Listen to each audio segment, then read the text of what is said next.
Salut les Z, aujourd'hui j'avais envie d'aborder dans cette nouvelle vidéo un aspect très caractéristique du zèbre, en tout cas que je retrouve chez moi, donc ça va être aussi l'occasion de voir si on le retrouve chez toi, ou si tu reconnais des gens de ton entourage avec cette caractéristique-là, c'est le côté tout ou rien du zèbre, le côté blanc ou noir. Vous voyez, ce peu d'alternatives face aux choses qui a forcément que deux issues très extrêmes, le blanc ou le noir, le tout ou le rien.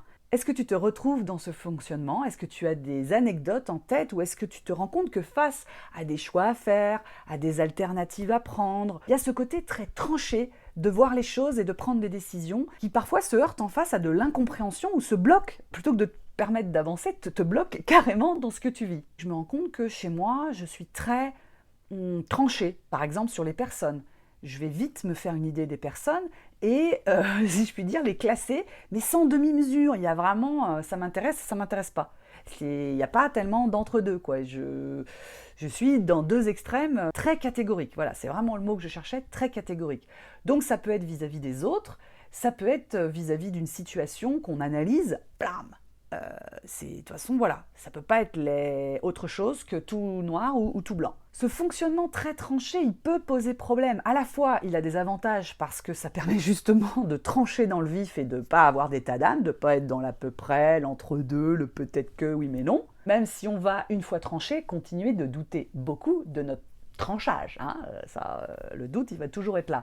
Mais je veux dire, ça peut avoir des avantages pour aller vite, prendre des décisions qui sont très claires, hein, très positionnées, voilà, extrêmes. Mais ça va quand même poser des problèmes dans les relations avec les autres, parce que tout ça, ça manque beaucoup de nuances, et que finalement, la vie est faite de nuances. Rien dans l'absolu est tout noir ou tout blanc.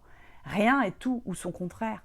La vie est faite d'un ensemble de nuances de gris énorme. Et moi, quand je l'ai découvert, ça m'a beaucoup aidé. De me dire que les choses n'étaient pas binaires comme ça, ouvert, fermé, A ou B, bien ou mal, mais qu'on pouvait avoir affaire à une multitude de nuances et que l'être humain est une multitude de nuances et la vie est une multitude de nuances. Alors si on l'aborde avec ce côté très binaire et très tranché du tout ou rien, bah on se heurte quand même à quelque chose de difficile, puisque la vie est faite de nuances.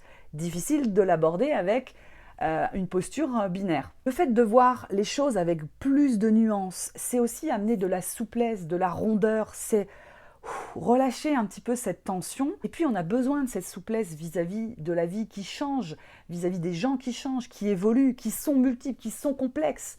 Tout est complexe, donc c'est très difficile d'aborder les choses d'un point de vue comme ça, très tranché, qui ne reflète pas la réalité et la complexité de la réalité. L'inconvénient du tout ou rien, pour moi, c'est une perte d'équilibre. C'est-à-dire que c'est tellement extrême comme posture d'être dans le blanc ou dans le noir, dans le tout ou rien, que ça nous met en déséquilibre, en porte-à-faux, dans quelque chose qui, voilà, est bancal. Alors que la recherche de nuances permet pour moi l'équilibre. L'équilibre, c'est un thème très important pour moi en ce moment parce que je suis en quête de cet équilibre. Je sens bien que j'ai tendance à aller dans des extrêmes, que ça soit dans mon investissement professionnel, je peux aller jusqu'au burn-out.